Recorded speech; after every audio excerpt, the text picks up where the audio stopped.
Hi, everyone. I just wanted to reflect a little bit more on a question or an exploration that happened in the circle last month. And it was around the experience of life in the world opening up, travel being more possible, air travel, and so on. And the observation was that there was less of an inclination to plan to travel to be with friends and families that have been separated by the restrictions, travel restrictions. So there was less of an impulse to make that trip happen. And, the person with the question was observing that their mind was coming up with conclusions about this seemingly, lack of interest in getting together with family. Am I becoming unmotivated? What's wrong with me? Yeah. And so let's pause it there, because the red flag is up, because when the mind is coming up with a measuring stick moment, which it always will, the mind meets at the moment with a measuring stick. And the measuring stick is saying that this that's happening is either good or bad, better or worse, positive or negative. And that's a point of information. That measuring stick moment is a point of information that the movement, if carried on in this trajectory, is a movement away from truth. It's a movement away from reality with a capital R. So let's pause and let's contemplate this observation that was made in the context of this conversation that we are interested in, which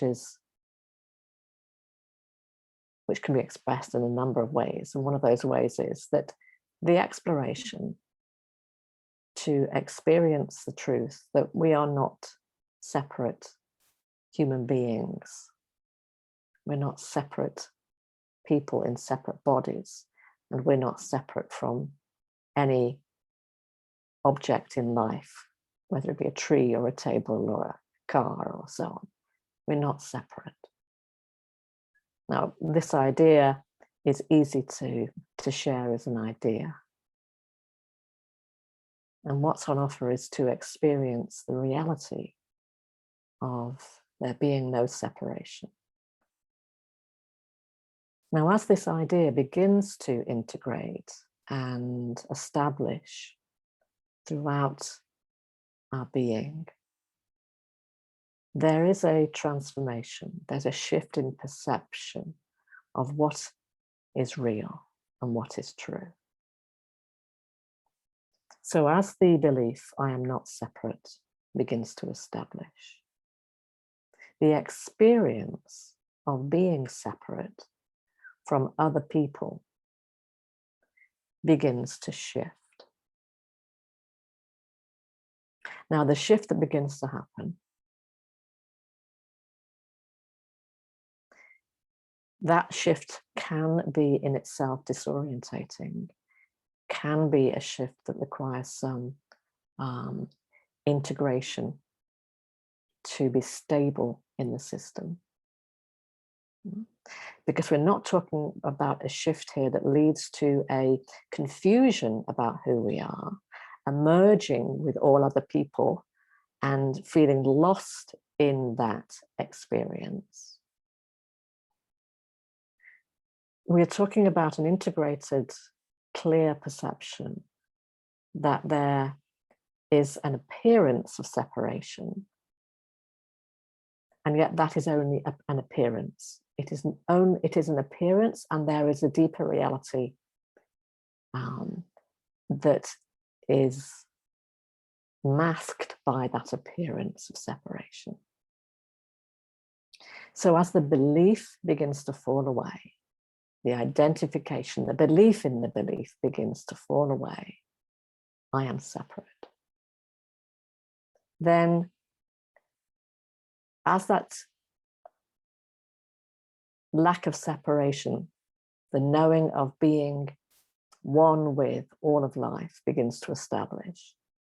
Ideas that come to mind, familiar ideas such as, oh, I haven't seen so-and-so in a long time. Maybe it's about time we got together to reconnect. Ideas like that will not make the same kind of sense as they used to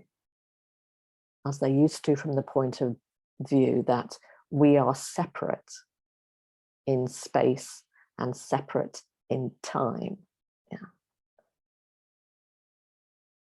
When there is an encroaching and the infusion of the experience of not being separate, the idea, oh, it's about time I got together with so-and-so makes less sense. And it's not so much an intellectually makes less sense. It will be at a felt sense. It's nuanced, a nuanced experience. And the word I offer to describe that nuance of experience, of the reality of there being no separation, is that of the experience of intimacy. The feeling of being intimate with all of life.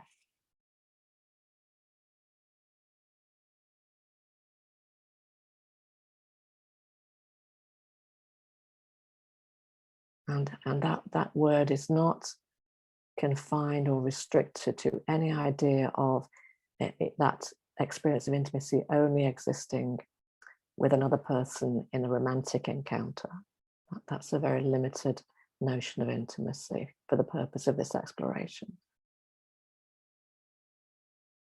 The word intimacy is a description of the experiencing the exquisite nature of life, the appearance of separation, which is a smokescreen, that is a completely convincing experience and a fascinating miracle of an appearance of separation. And yet, deeper than that, there is knowing that all of life's expressions is what we are. We are the source of life, expressing in all apparent separate creations. Deep intimacy and an appreciation for the appearance being one happening, diverse experience, in actual fact being one happening. So this experience, this nuanced experience of feeling intimate with your friend who lives in the play of life, in 2 time zones away, at a distance, the experience of your friend becomes imbued with intimacy, imbued with the experience of being with your friend, whether or not you're in the same room with them or not.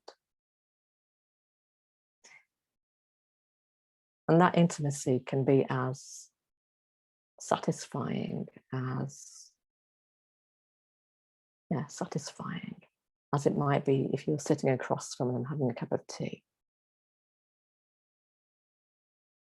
Because this intimacy that is experienced is the essence of unconditional love.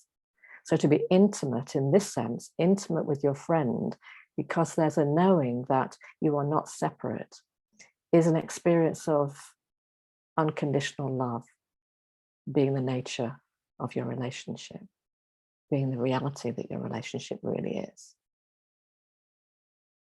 And so when this experience of there is no separation begins to integrate, it's quite possible that ideas that come up from the remaining conditioning that still lives in time and space that say, oh, it's about time I go and visit so-and-so to be with them, those ideas make less sense. And if it's possible to just stay clear of the reactivity or the remaining conditioning to not being motivated by the idea to go and make plans to see them, but instead to rest back in contentment. The remaining conditioning of the mind might have an idea, like it did for, I think it was Jan who shared her experience around this. Her everyday mind came in with, what's wrong with you? Why aren't you making plans? Have you lost it? Have you lost your motivation in the world? If there's in stabilizing in your experience without allowing the measuring stick of the mind to have a judgment about what's not happening, the planning that's not happening, then it's possible to rest into what may well be the establishment of reality, the reality of no separation, and to begin to experience experientially the nuanced reality of being one with your friend, your family at a distance, and feeling that satisfaction and that love.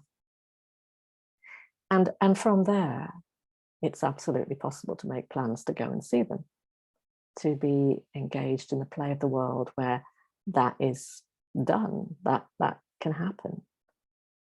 But now no longer driven by ideas such as, oh, it's been too long, or I've been really missing you, and the angst that can come around that kind of relating, or the pressure or the stress.